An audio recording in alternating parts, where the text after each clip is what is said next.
Bismillahirrahmanirrahim. Bismillahirrahmanirrahim. Assalamualaikum warahmatullahi wabarakatuh. Insyaallah pada pagi hari ini kita akan membahas tentang tanda-tanda al-ain. Baik itu tanda-tanda secara umum dan juga tanda-tanda ketika sedang diruqyah. Bismillahirrahmanirrahim. A'radul ain. Tanda-tanda tentang ain. Lil aini a'radun katsirah. Ain memiliki tanda-tanda yang banyak. Warada dzikru ba'daha fi sunnatin nabawiyyah wa waqa'is salaf. Wa ba'daha mimma thabata bi tajribati fi ghalibi halil musabil. Tanda-tanda ain sebagiannya sudah disebutkan dalam sunnah nabawiyah, dalam hadis ya. Begitu juga pada peristiwa-peristiwa yang dialami salafun shalih dan juga sebagian yang lain telah ditetapkan dari berbagai eksperimen serta pengalaman-pengalaman orang-orang yang telah terkena ain. Wa ba'du hadhihi al-a'rad qad tuwafiqu ba'd al-amrad al-'udwiyyah al-badaniyah. Nah, tanda-tanda ini sebagiannya hampir menyamai tanda-tanda atau ciri-ciri penyakit-penyakit fisik yang terdeteksi oleh medis. Walakinna kullama zadat nisbatul a'rad fi syakhsin sarat qarinatan ala anna sahibaha musabu bil ain. Tetapi ketika tanda-tanda ini bertambah dan juga ada satu keterkaitan antara tanda satu dengan tanda yang lain, maka menjadi orang yang memiliki tanda-tanda tersebut terdapat suatu kecondongan bahwasanya orang tersebut memang terkena al-ain. Walaysa kullu man kana ma'ahu 'ardun aw 'ardan min hadhihi al-a'rad yakunu musaban bil 'ain. Tapi tidak semua orang yang memiliki ciri-ciri tanda-tanda yang dirasakan selama ini, baik satu tanda maupun dua tanda, itu langsung bisa kita sebut bahwasanya orang tersebut terkena al-ain. Nah, tidak bisa seperti itu. Waqad taqaddama al-farqu bainal maradil badani wa maradil ruhi. Ini dalam pembahasan buku ini sudah dijelaskan tentang perbedaan antara penyakit fisik ya, secara medis maupun penyakit rohani. Wa ruqyatu syar'iyyah min 'alimin biha tusaddiqu hadhihi al-qara'in aw tukadzibuha. Nah, untuk memastikannya lagi adalah dengan ruqyah syar'iyyah. Ruqyah syar'iyyah ya, ini yang dilakukan oleh orang yang benar-benar menguasai dan memahaminya, itu yang akan membenarkan tanda-tanda tersebut atau mendustakannya. Wa yumkinu taqsim a'radul ain ila qismain. Nah, tanda-tanda ain ini terbagi menjadi dua. Yang pertama adalah a'radu 'ammah musahhabatul ma'yun. Tanda-tanda secara umum, secara garis besar orang-orang yang terkena al-ain. Yang kedua adalah a'radun khassah musahhabatul ma'yun asna ar-ruqyati syar'iyyah. Yang kedua adalah tanda-tanda khusus bagi orang-orang yang terkena ain saat diruqyah. Saat diruqyah. Ba'dul a'radil 'ammah al-musahhabah lil ma'yun ghaliban. Nah, ini tanda-tanda umum orang-orang yang terkena al-ain. Yang pertama adalah terdapat yang namanya saf'ah. As-saf'atu fil wajhi. Saf'ah adalah pergeseran rona wajah ya. Pergeseran rona wajah. Pergeseran warna yang ada di wajah. Wahia as-sawad atau safra atau syuhub kama fi hadits jariyah. Ini kalau pendapatnya Ibnu Abbas itu ya, bahwasanya yang namanya saf'ah itu adalah warnanya kehitam-hitaman, kehitam-hitaman, agak sedikit merah atau merah kehitam-hitaman, atau bahkan di kasus yang lain itu warnanya kuning-kuningan. Pokoknya beda dari warna wajah seperti biasanya. Yang kedua adalah as-sar'u awil humma al-mufaja'ah. As-sar' yaitu artinya ada epilepsi dan demam secara mendadak. Tiba-tiba demam, tiba-tiba epilepsi. Atau as-sar' juga bisa dikatakan sebagai pingsan, epilepsi, demam, dan itu datangnya secara mendadak. Yang ketiga an-nuhul wa dha'ful badani. Kurus, ya, badannya kurus, walaupun makannya banyak tapi tetap kurus, dan juga badannya lemah. Ini seperti kisahnya anak-anaknya Ja'far radhiyallahu anhu. Yang ketiga mulazamatul firash min ghairi illati tibbiyatin wadihah. Terbaring di kasur dan tidak mau pergi-pergi. Jadi tidak bisa beranjak dari kasurnya. Terbaring di kasur tanpa ada sebab medis yang pasti, tanpa ada sebab medis yang jelas. Jadi dia tergeletak di kasurnya. Lalu kemudian ikhtilalun nizamil jismi lil insan. Nah, disfungsi organ tubuh yang terjadi di tubuh manusia, seperti nggak suka makan, ya, berkurangnya nafsu makan, gitu juga tersendat pipisnya, air seninya tersendat, BAB tidak lancar, dan lain sebagainya. Yang keenam, asy'ur bidhiqi wal hammi min ba'dil ashkhas wal amkinah. Perasaan sesak di dada, hampa, sedih, cemas, ya, di sebagian orang. Yang ketujuh, sur'atul ghadab wal infi'al wat tawattur dzihni. Gampang marah, agresif, dan tiba-tiba saraf menegang. Kedelapan, ru'yatul manamat allati ya'ti ta'biruha min 'alimin biha bil isabat bil 'ain. Melihat beberapa mimpi-mimpi yang mana ditakbirkan oleh orang yang memang mengetahui dan menguasai tentang tafsir mimpi, bahwasanya tanda tersebut adalah tanda dari orang-orang yang terkena al-'ain. An-nufur minal bait awil amal aw makan dirasah aw zaujah aw shadiq aw wa ghairi. Kabur dari rumah secara tiba-tiba.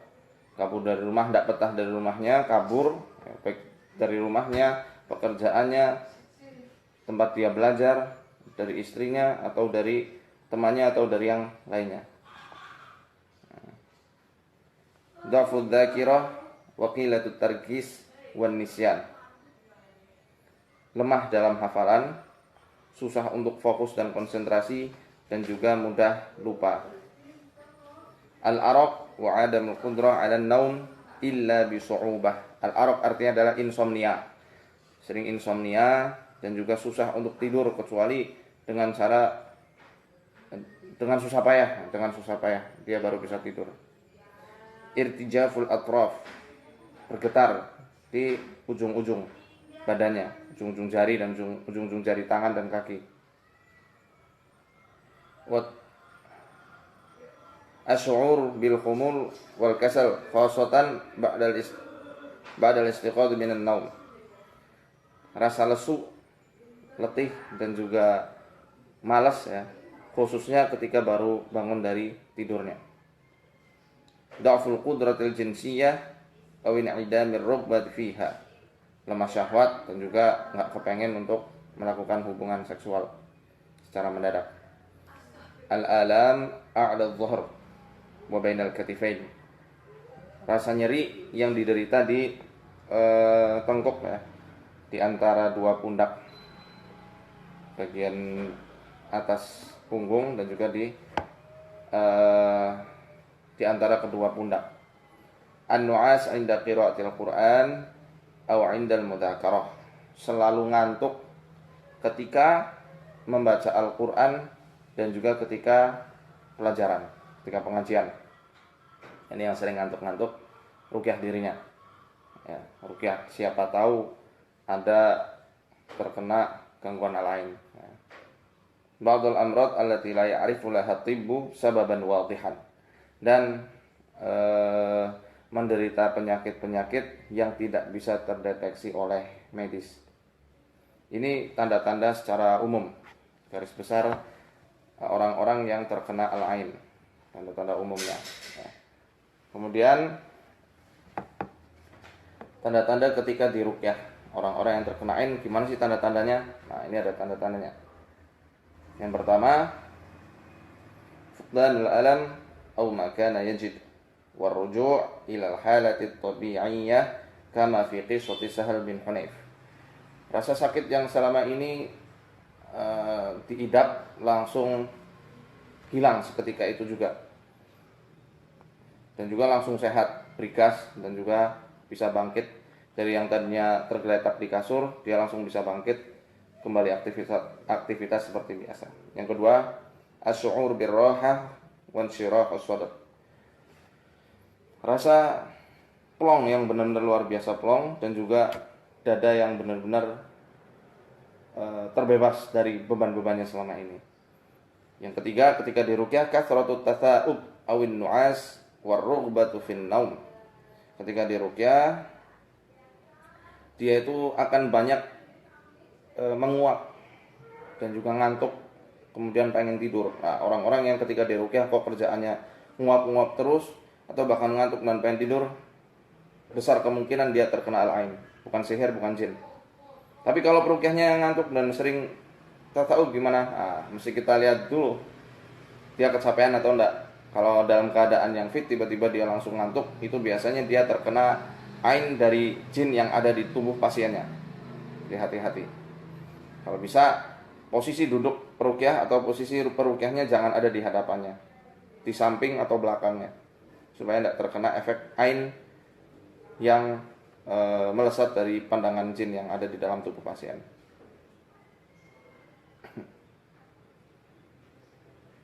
Usul igma'a khafifah la tufaqidul ma'yun asy'ur bima haulah. Jadi ini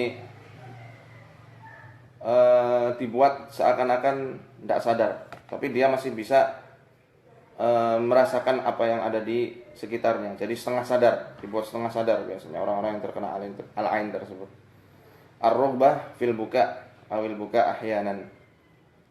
Rasa kepengen nangis ketika diruqyah. Jadi dia nangis-nangis. Jadi ini tangisan orang yang terkena ain itu nanti akan terbagi menjadi dua. Ada tangisan yang tanpa suara sehingga hanya nangis aja. Dan itu pun tidak hanya nangis, pastinya nangis disertai dengan tanda-tanda khusus yang ada di tubuhnya. Mungkin pembahasannya di lain waktu karena akan panjang pembahasannya. Kemudian ada pun nangis yang meraung-raung, ya, meraung-raung sampai dia itu teriak-teriak atau sampai mencakar-cakar, itu bukan al-ain, biasanya bukan al-ain. Kebanyakan orang-orang yang seperti itu nangis sambil meraung, sambil mencakar, apalagi sampai menyerang peruqyah, nah itu diantaranya adalah gangguan masul isqi, gangguan jin yang cinta dengan si korbannya, sehingga dia gagal move on, akhirnya peruqyahnya yang diserang. Ngamuk, nangis, ngamuk sambil mencakar-cakar. Kemudian alamun au hararatun asfalul zuhr au bainal katifain. Rasa nyeri ketika diruqyah, terdapat rasa nyeri maupun panas di bagian punggung korban, di bagian punggung si markinya yang diruqyahnya. Nyeri dan panas di bagian bawah punggung, di pinggang ya, di pinggang dan juga di antara dua pundak di sini, di kahil ya, di kahil. Nah, ini sebenarnya tanda ini bukan bisa terlihat ketika Anda sekalian melakukan ruqyah sendiri, ruqyah mandiri, seperti yang sudah saya pernah saya tulis di status sebelumnya. Tata cara ruqyah mandiri dengan air, dengan cara menghirup air yang sudah diruqyah, dihirup atau diminum, itu nanti akan terlihat tanda-tanda yang sudah saya sebutkan tadi. Jadi tidak mesti harus diruqyah orang lain. Ruqyah mandiri pun insya Allah bisa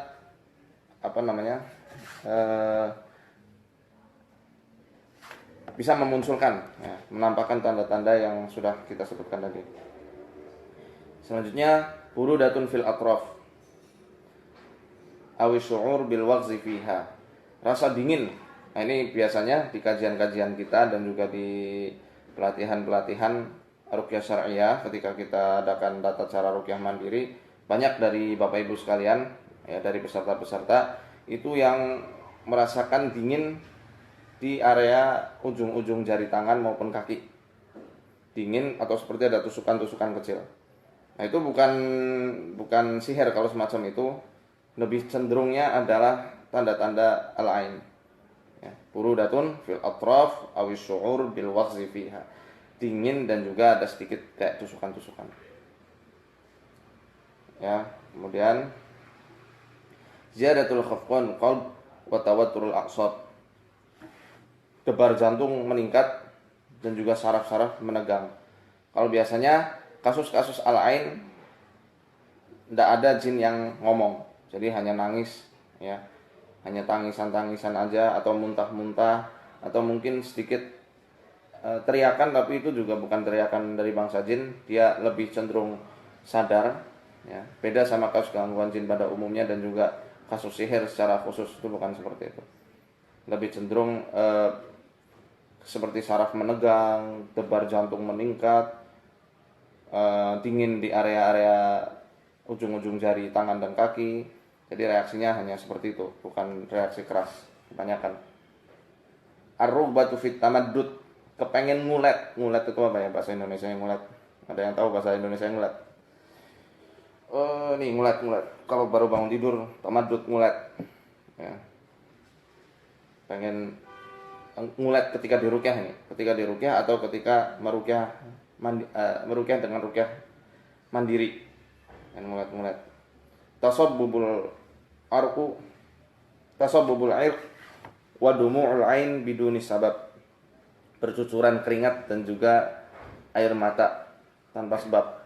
Nah, tiba-tiba ketika diruqyah nangis saja tanpa dia sadari, nangis terus banyak keluar keringat seperti di episode Ruqyah Trans 7 beberapa waktu yang lalu yang ada di Bandung. Itu kan banyak keluar al-ain, banyak keluar keringat di kepalanya, tapi itu juga tercampur dengan jin kanuragan yang sudah lama dia tidak sengaja terundang. Sehingga yang namanya al-ain membuka segel bangsa jin yang sudah lama tertutup akhirnya terbuka lagi. Hikatun fil jismi abiramsi fil ainain. Ada rasa gatal ketika diruqyah, tiba-tiba gatal. Tapi tetap sadar. Enggak gatal kemudian hilang sadar, enggak, gatal di bagian tertentu. Ya, mohon maaf, biasanya di area-area yang agak intim gitu ya. Yang jelas gatal di tubuh dan juga kunang-kunang kedutan di kepala. Kemudian al-ihsas bimaghas fil batn atau ishal, rasa mules di perut dan juga mual, muntah-muntah, mules, pengen ke belakang. Selanjutnya yang terakhir adalah an-naum halar ruqyah, tidur. Saat itu juga dia tertidur ketika sedang diruqyah. Nah, inilah tanda-tanda di antara tanda-tanda al-ain yang kita bahas dalam kitab Al-Ma'in fi Ilaji Sihri wal Masi wal Ain, karya Syekh Abu Azzam Musa bin Jaddal Ghannami. Ya, ghafarallahu wa liwalidayhi wa lil muslimin. Semoga yang sedikit ini bermanfaat bagi kita semuanya, bagi saya khususnya dan bagi Anda sekalian, ya. Dan saya sarankan jangan minta diruqyah. Ini kita tadi lihat banyak komenan-komenan pengen diruqyah, komen-komen di sini. Lebih baik ruqyah mandiri. Tata caranya sediakan air aja, air 1 gelas, ya. Gelas air mineral biasa. Kemudian celupkan 1 ruas jari telunjuk Anda ke air. Bacakan Fatihah 1 kali aja, ayat kursi, Al-Kafirun, Al-Ikhlas, Al-Falaq, An-Nas. Sudah cukup gitu aja sambil dicelupkan. Tapi harus dengan perenungan, harus direnungi, ya. Jangan ambiar, jangan gerambiang, harus direnungi. Habis itu minum, tapi minumnya jangan gelegek-gelegek langsung, jangan. Diseruput pelan-pelan. 1, kayak minum teh panas. 1, 2, 3. Pelan-pelan, jangan sampai keselak, pelan-pelan aja. Kalau misal masih pusing, ada gangguan di kepala, jangan minum dulu tapi hirup. Taruh di hidung, hirup, keluarkan lewat mulut. Jadi jangan karbon dioksidanya jangan sampai tercampur di gelas yang sudah dibacakan tadi. Nanti akan ada, kalau misal memang Anda terkena al-ain, akan ada tanda-tanda yang telah disebutkan tadi. Namun kalau gangguan jin ada tanda-tanda khusus. Gangguan sihir juga ada tanda-tanda khususnya. Tanda-tanda umum dan tanda-tanda khusus di setiap masing-masing jenis sihir yang biasanya diluncurkan oleh para tukang sihir. Insyaallah pembahasan ini akan kita bahas di lain waktu. Alafu minkum azanallahu wa iyyakum. Assalamualaikum warahmatullahi wabarakatuh.